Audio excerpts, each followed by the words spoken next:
días a todos y a todas. Mi nombre es Sebastián Tobar. Yo soy investigador del Centro de Relaciones Internacionales en Salud de la Fiocruz. El Centro de Relaciones Internacionales en Salud Fiocruz, CRIS, es un centro colaborador de la OPS-OMS en Salud Global y Cooperación Sur-Sur. Nosotros venimos trabajando hace largo tiempo en todo el tema de salud global, gobernanza global de la salud y gobernanza regional en salud. En esta ocasión, los amigos del ISAC me han pedido que hable de los actores internacionales, ¿no? Los actores internacionales, o sea, hay que entenderlos en el marco de un proceso histórico, o sea, no podemos ver los actores que toman protagonismo o intervienen en la salud y las relaciones internacionales se han ido construyendo en un proceso histórico, ¿no? Los temas que involucran a la salud siempre estuvieron presentes en las relaciones internacionales, ya desde el siglo XVIII, en muchas misiones diplomáticas aparece la salud vinculada al tema del control a las amenazas, a las epidemias y a las enfermedades, sobre todo vinculados al tema de la cuarentena o el tema de cómo limitar la posible interrupción de enfermedades de un país que puedan pasar a otras, ¿no? Básicamente la idea que aparece es que las enfermedades, las epidemias podían afectar los intereses materiales específicos como el comercio internacional y la acumulación de la riqueza. Por ende, cuando vemos muchas veces las primeras medidas de salud pública aparecen muy vinculadas al tema de las ciudades portuarias o los navíos o el tránsito de barcos y buques de un país a otro, de un país a otro vía comercio terrestre, ¿no? Ya en el siglo XX la cuestión de la salud aparece un poco más marginal o no parece tan usada en relación a la política externa, sino que la salud aparece más circunscripta al sistema de Naciones Unidas, ¿no? Si en el siglo XIX, uno de los principales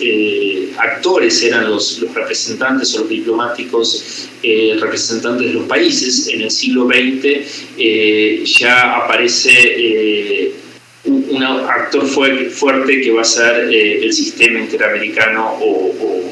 o el sistema de Naciones Unidas. Ya en el siglo XXI, como señala Fiedler, la salud ha tomado una relevancia política jamás alcanzada anteriormente y aparece muy presente en las relaciones exteriores. Vamos a ver un poco más en profundidad este desarrollo histórico y vamos a ver cómo en este desarrollo histórico emergen y toman protagonismo y empiezan a jugar fuertemente actores y bajo qué imperativos, ¿no? Como les decía, la salud en cada momento histórico tiene un carácter diferente en relación a las relaciones internacionales y en cada momento emergen actores vinculados también a las pretensiones hegemónicas de cada país, o sea, muchas veces con el triunfo de algunos actores en conflictos armados, esa pretendida hegemonía que aparece en los países se traduce también en las agendas de relaciones exteriores y en estas agendas empieza a aparecer la salud. Como les comentaba, en el periodo posterior a la Segunda Guerra Mundial aparece muy fuerte todo el tema de la creación del sistema de Naciones Unidas y los países que ganaron la Segunda Guerra empiezan a articular sus intereses militares y principalmente Estados Unidos articula intereses con investigaciones de salud pública y con medicina. Este periodo, algunos autores lo denominan como de militarización de la medicina o medicalización de la guerra, ¿no? En el cual básicamente una de las cosas que se observan es que el control y la erradicación de algunas enfermedades, como el caso de la malaria, se tornan como una cuestión de seguridad y militar para Estados Unidos. y se observa básicamente grandes inversiones militares como motor de avances tecnológicos y investigación científica destinados al control y a la erradicación de la malaria. Ustedes recuerdan que el sistema de Naciones Unidas, que surge y emerge principalmente en este periodo de posguerra, en el cual ustedes se acuerdan que primero con la creación, con el protagonismo de la Liga de las Naciones, y después poco a poco se va creando todo el sistema de Naciones Unidas, inclusive el Banco Mundial, como agencias multilaterales que empiezan a tentar la reconstrucción de los países que habían sido devastados o habían sido seriamente afectados por la guerra, ¿no? Y en estos sistemas de Naciones Unidas, en este Banco Mundial, aparece muy fuerte justamente el interés de países como Estados Unidos de reforzar su control y consolidar su poder sobre el mundo, ¿no? Básicamente, si uno analiza un poco todas estas agendas en salud de este periodo, aparece muy fuerte el tema de la reconstrucción justamente de las ciudades, que justamente por el tema de haber sido totalmente arrasados los sistemas de agua potable, saneamiento, eran como un ámbito propicio para la proliferación de ciertas enfermedades, ¿no? En este periodo, ustedes se acuerdan que luego de la Segunda Guerra aparece un poco la polarización o aparición de dos grandes potencias, ¿no? O el periodo llamado Guerra Fría. Aparece el tema de la inversión de algunos países desarrollados, inclusive de los países que habían ganado la Segunda Guerra, como Estados Unidos, con la idea de desarrollar políticas de salud y políticas contra la pobreza para evitar justamente la posible proliferación del comunismo o la amenaza de la Unión Soviética.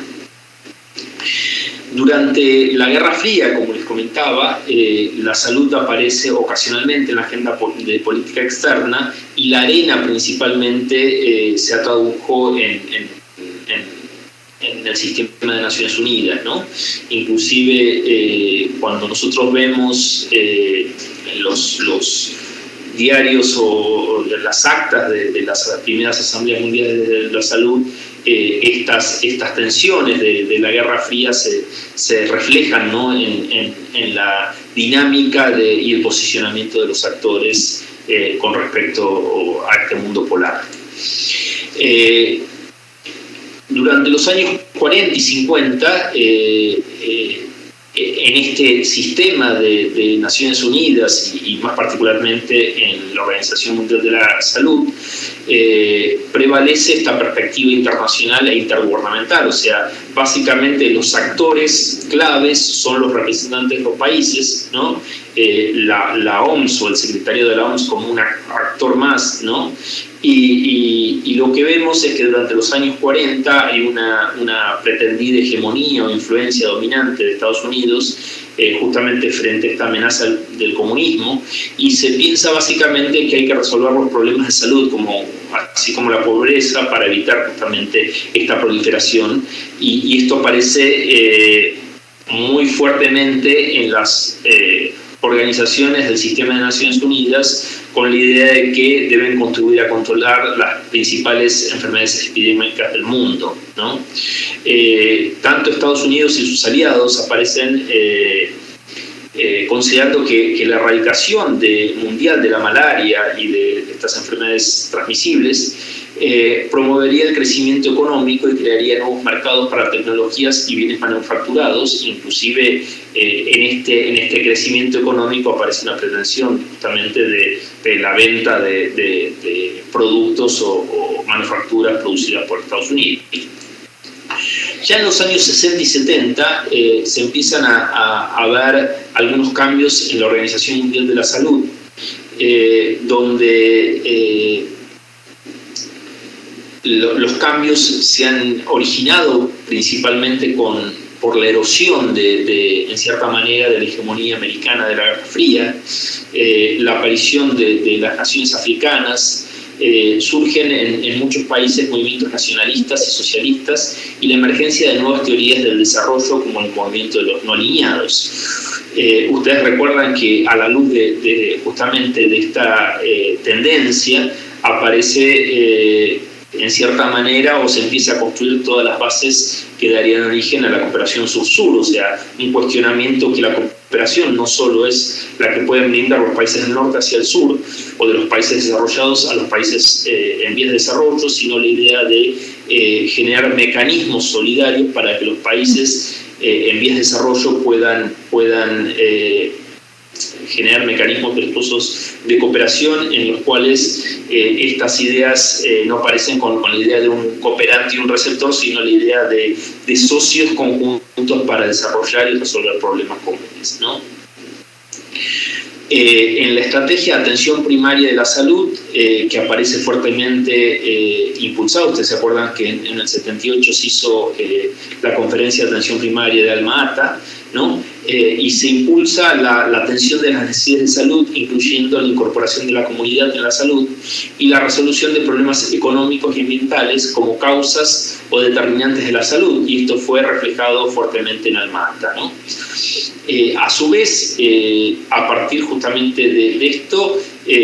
la salud empieza a entrar en la agenda de otros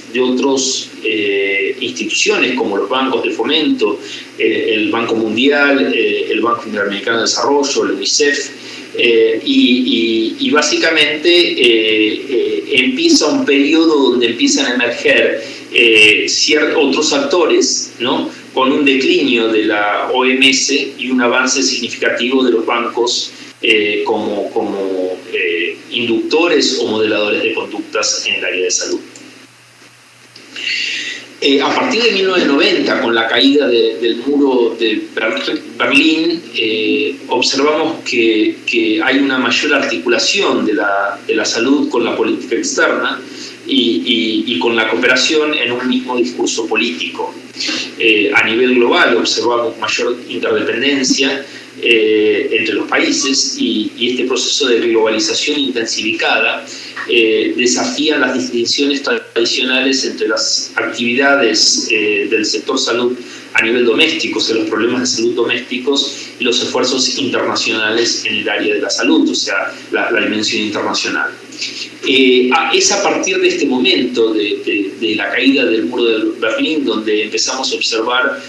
un aumento de actores y la proliferación de una serie de actores que pasan a actuar y tener un fuerte protagonismo en la arena global, ¿no? A la vez vemos que con el aumento de los actores también aparece un aumento del elenco de problemas vinculados a la salud, ¿no? Y también hay como una mayor complejidad y la resolución de estos problemas muchas veces cuestionan o ponen en evidencia la insuficiencia del Estado como un único actor para resolver y actuar en forma dinámica y plantean la necesidad o ponen en evidencia la necesidad de una acción colectiva más amplia y coordinada. O sea, vemos que empiezan a emerger estos actores y vemos también que este fenómeno de la globalización implica mancomunar esfuerzos, implica también la emergencia de nuevos actores. Hay un autor que se llama Sato que en el 2010 señala que durante la Guerra Fría existían dos dimensiones en la agenda internacional, una vinculada con la high politics y otra con la low politics. La high politics estaba relacionada a cuestiones directamente vinculadas a la seguridad estratégica de los países, sobre todo de las grandes potencias como Estados Unidos, y era conducida por los estados nacionales, por los actores gubernamentales. Por otro lado, la low politics vincula cuestiones objeto de negociaciones en política externa como educación y salud, que muchas veces no estaba directamente relacionada con la seguridad estratégica. Sato plantea una hipótesis muy interesante que dice que a partir de los años 90 los temas de low politics pasaron cada vez más a integrar las preocupaciones de la política externa y pasan a ser incorporados en la agenda de la seguridad nacional. Dice Sato que esta distinción entre high politics y low politics pierde un poco valor explicativo, ¿no? Y que la salud se va insertando o se va vinculando cada vez más a problemas vinculados a la seguridad nacional, y esto la incorpora en una forma muy importante en la agenda de relaciones exteriores, ¿no? Con el fin del mundo polar, ¿no? del mundo bipolar, observamos justamente un pasaje interesante en el sentido de que pasamos de la salud internacional para entrar en la salud global, ¿no? Dejamos justamente el espacio que les decía de la low politics que ocupaba y pasamos a integrar la salud. Aparece justamente como una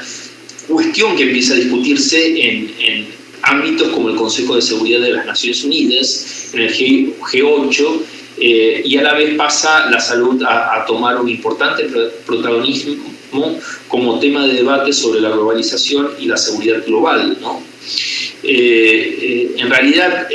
podríamos hacer una digresión, no es la salud la que toma el protagonismo, sino es la enfermedad que se transforma en una cuestión estratégica y geopolítica a nivel global. Esta emergencia de nuevos actores, esta mayor protagonismo que toma la salud en la agenda de relaciones exteriores, también estuvo, o podemos ver que se ve reflejada en la hegemonía o en el liderazgo que tuvo la Organización Mundial de la Salud, ¿no?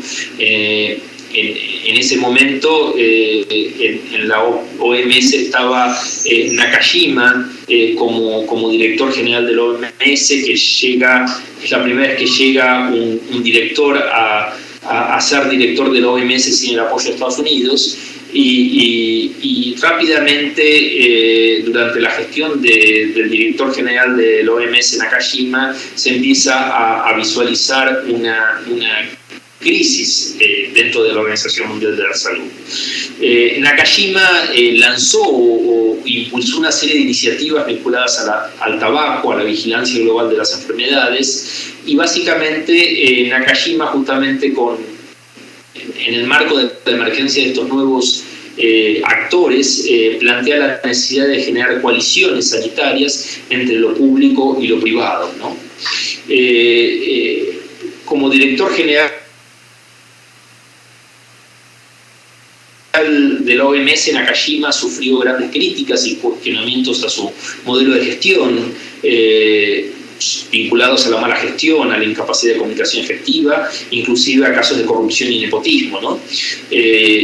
A lo mejor estos problemas tuvieron que ver justamente con el llegar al poder a ser director general sin el apoyo de Estados Unidos, ¿no? Pero básicamente lo que se visualiza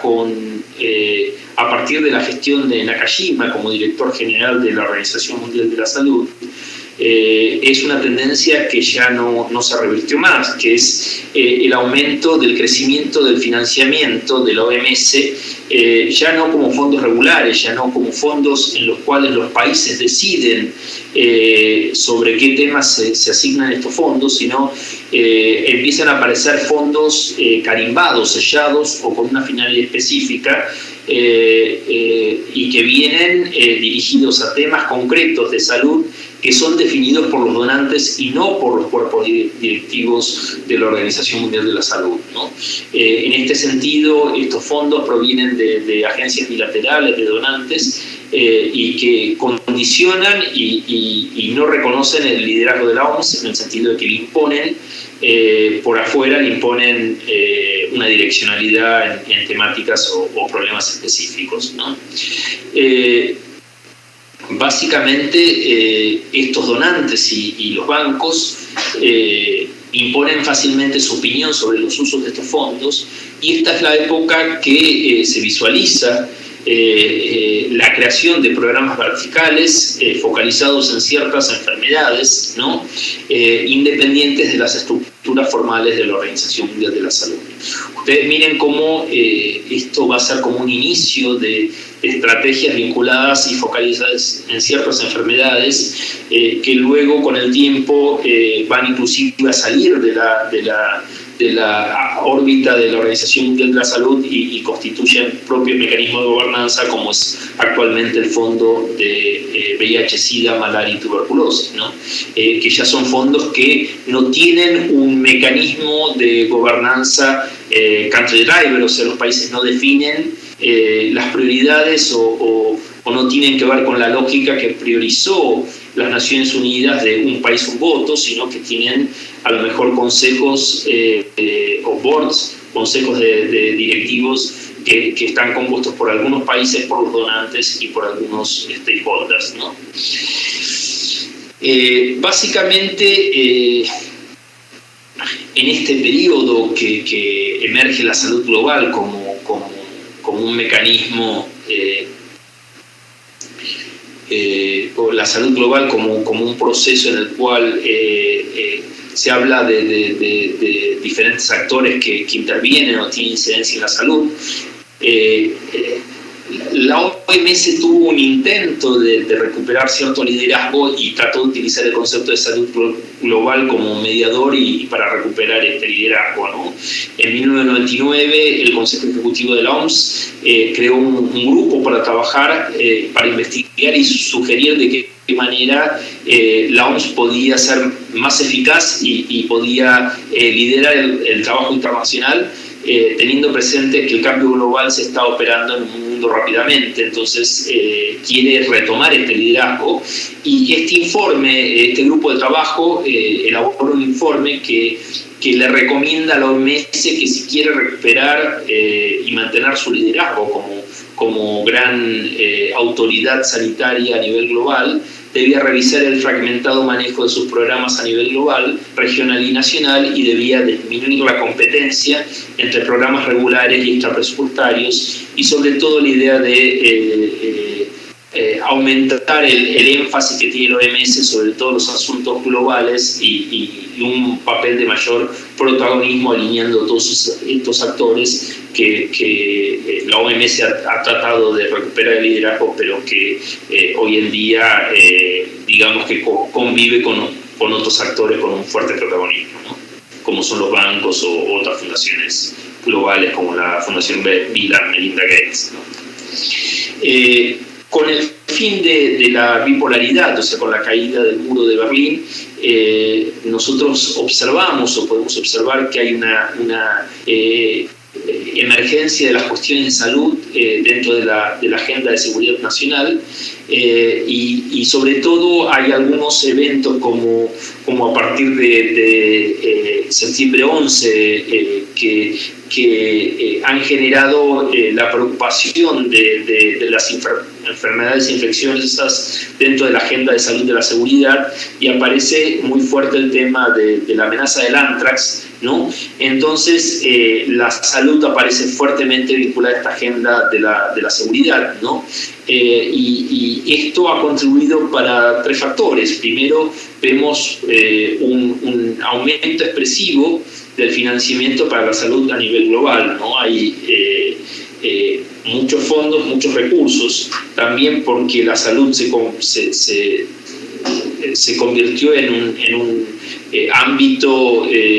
apropiado para el desarrollo del capital y para el desarrollo de lo que se llama complejo productivo de la salud, o sea, de la industria farmacéutica, de la industria de biológicos, o sea, planteando que la salud es más solo que la atención, sino que involucra todo un complejo industrial y financiero. Por otro lado, esta idea de que con el mayor protagonismo de la salud en la agenda global, vemos el crecimiento del número de actores e instituciones que actúan en el área, ¿no? Tanto en el área salud como en otros foros de gobernanza global que impactan en la salud. O sea, hoy en día estamos viendo que hay decisiones que se toman en el marco de la Organización Mundial de Comercio, de la Organización Mundial de la Propiedad Intelectual, que afectan la salud. Entonces, vemos que hay otros ámbitos que no son propiamente de salud, que toman decisiones que impactan sobre ella. Y con esta agenda global aparece justamente el tema de el impactante foco en pocas enfermedades como fueron el VIH-Sida, la tuberculosis y la malaria. Ustedes vean que el VIH-Sida tomó tanto protagonismo a nivel que en el marco de las Naciones Unidas se creó un organismo, NUCIDA, que es un organismo específico para justamente abordar esta enfermedad. Sale del ámbito propiamente de la Organización Mundial de la Salud para tener un órgano específico, ¿no? Y observen otra cosa, que en el marco de la Organización de las Naciones Unidas, este foco del HIV-Sida fue tan fuerte que generó la creación de una reunión especial sobre VIH-Sida, lo que se llamó UNGAS VIH-Sida, en el cual representantes de todos los países, inclusive incorporando a la sociedad civil, se reunieron para desarrollar una estrategia a nivel global sobre la enfermedad. Pero como quiera que sea, vemos que hay un aumento importante, una priorización de estas enfermedades y de los actores y de los recursos, de los fondos.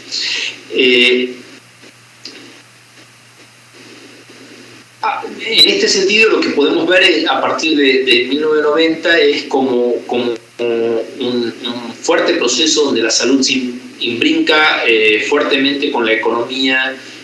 política global. Vemos que a partir de 1990 se intensifica la interconexión justamente con el tema de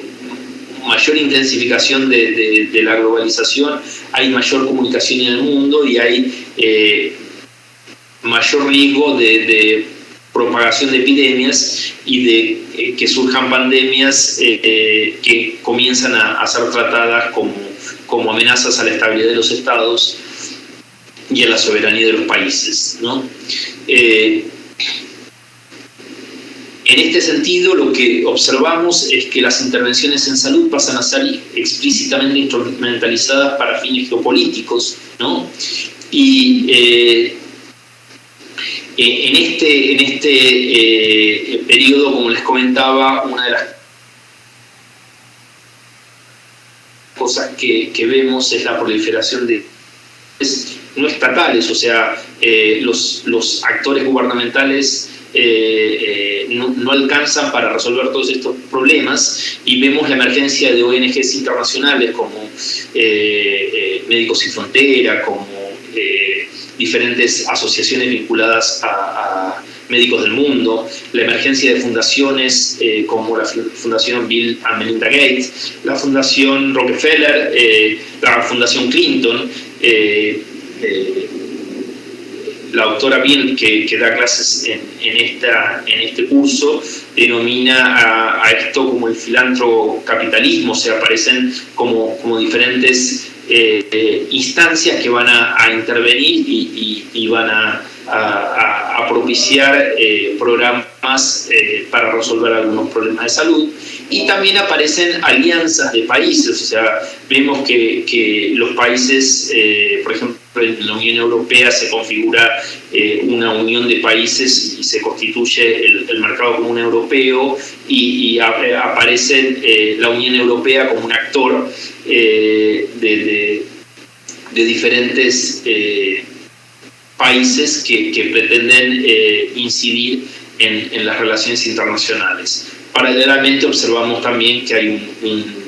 un aumento de los procesos de integración regional en toda la región de las Américas, ¿no? Y también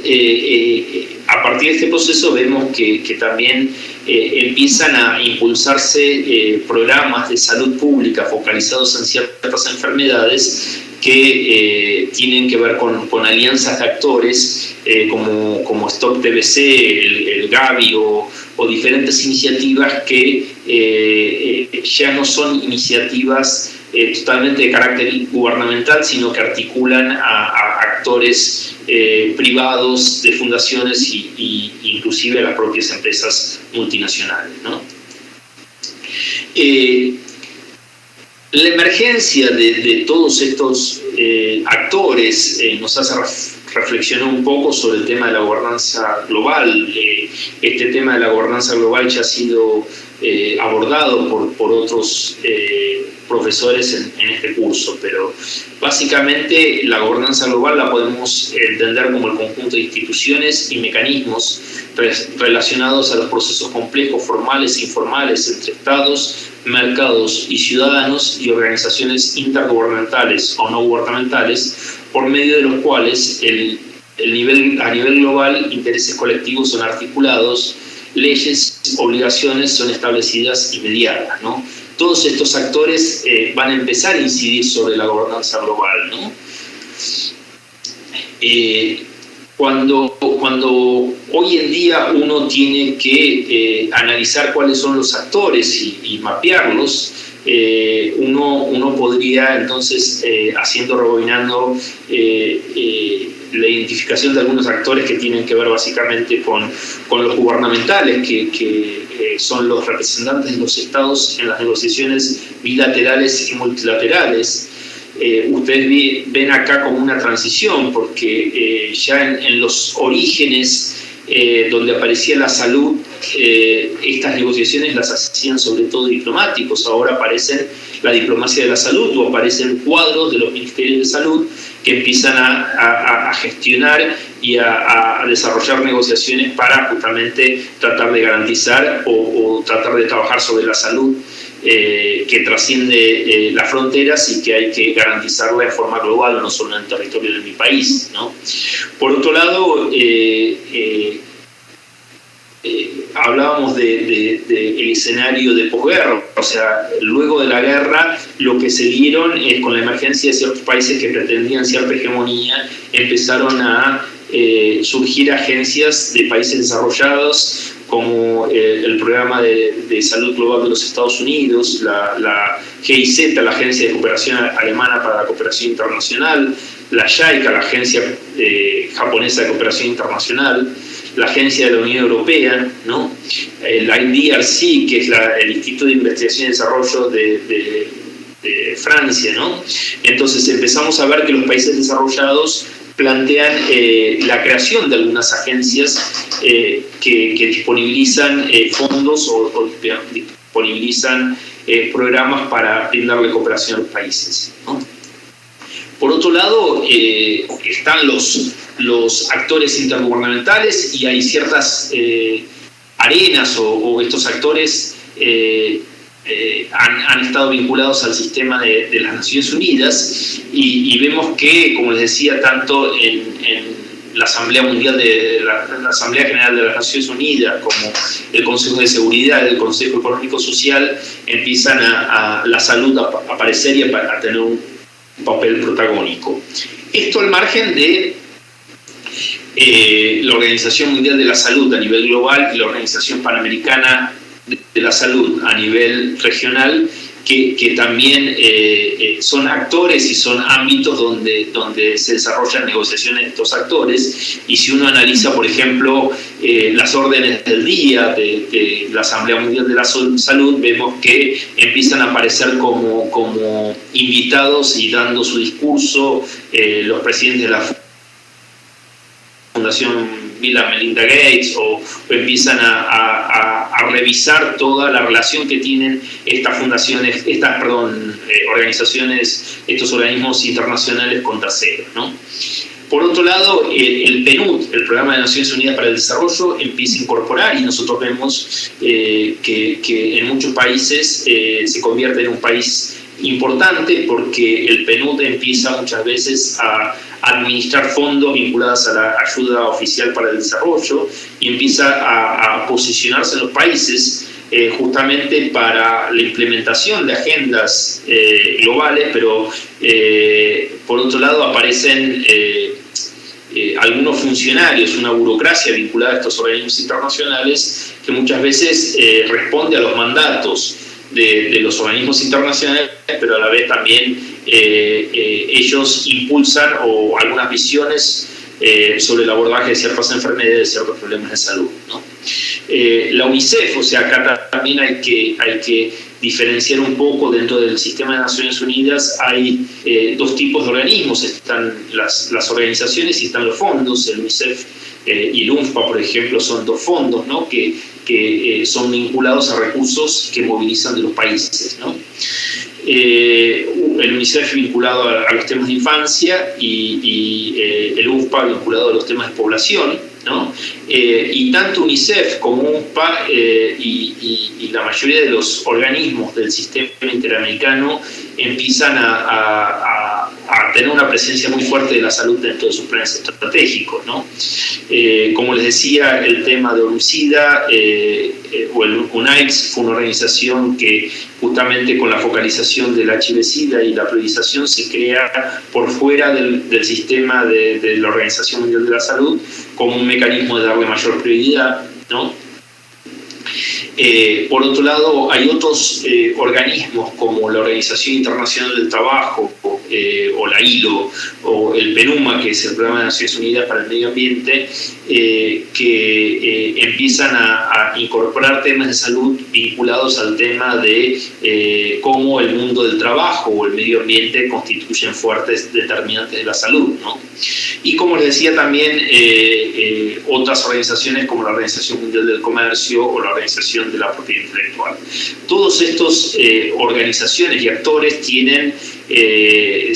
constituyen arenas donde participan los países de forma gubernamental, pero también se constituyen en actores que muchas veces cumplen mandatos votados por los países y también impulsan políticas en función de programas o recursos que movilizan de donantes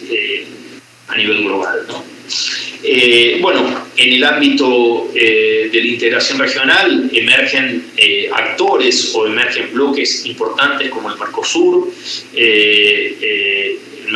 que es un proceso de integración vinculado sobre todo a una naturaleza económica que pretende crear un mercado común del sur, planteando la libre circulación de personas, factores productivos y mercancías. Y básicamente el Mercosur incorpora rápidamente la salud por justamente la dimensión económica y el impacto que tiene la salud vinculado, o este complejo productivo de la salud vinculado al tema de los intercambios comerciales, ¿no?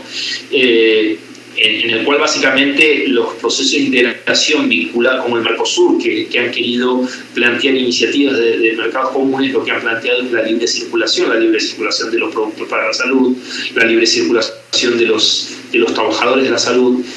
propiciando justamente una mayor integración económica, ¿no? Por otro lado tenemos actores que toman relevancia como UNASUR, que son UNASUR, CELAC o ALBA, que son procesos de integración de naturaleza más ideológico-política, que son procesos que se generaron al inicio de este siglo a partir de la llegada de algunos presidentes al poder como Kirchner, como Lula da Silva, como Evo Morales en Bolivia, que a partir justamente de una crítica al Estado neoliberal y estos poderes, la mano invisible del mercado, quisieron crear procesos de integración en los cuales el Estado tiene un fuerte protagonismo, ¿no? Y que hace falta políticas de inclusión social y políticas de lucha contra la pobreza. Y en el marco de UNASUR, ustedes saben que se crearon diferentes consejos, y el primer consejo que se crea es el de defensa y el de salud, ¿no? Y rápidamente estos consejos han impulsado una serie de políticas vinculadas a sistemas universales de salud, al abordaje de los determinantes de la salud, a la necesidad del desarrollo de los recursos humanos, al tema de construir escudos epidemiológicos de manera de poder resolver muchos de los desafíos de salud de la región, ¿no? Finalmente, como les decía, otros actores importantes son el Banco Interamericano de Desarrollo, el Banco Mundial, la Corporación Andina de Fomento, los bancos que aún cuando su lógica es más de préstamo, ¿no? Estos bancos muchas veces tienen dos tipos de recursos. Tienen fondos no reembolsables que permiten la cooperación, muchas veces planteando modalidades o prioridades de temas, ¿no?, en salud, y muchas veces con induciendo agendas, ¿no? Por otro lado, las empresas transnacionales en este marco de globalización toman un fuerte protagonismo y observamos cómo cada día son actores más importantes, inclusive los determinantes comerciales de la salud tienen mucha importancia y hay que tenerlos muy en cuenta en momentos cuando queremos formular políticas de temas vinculados como la alimentación, el rotulado alimenticio, en los cuales muchas veces estas empresas transnacionales definen estrategias comerciales que superan muchas veces las capacidades de intervención o de dar respuesta de los países nacionales en forma individual. Entonces es necesario mancomunar esfuerzos y dar respuestas de una manera más consensuadas y mancomunadas, ¿no? Y como les decía, otro actor importante es el tema de las ONG o las fundaciones, y podemos encontrar una serie de actores como la Fundación Bill and Melinda Gates, la Wellcome Trust, la Fundación Ford, la Fundación Rockefeller, la Fundación Kellogg's, ¿no? Todos estos actores son actores importantes que tienen hoy en día un importante desempeño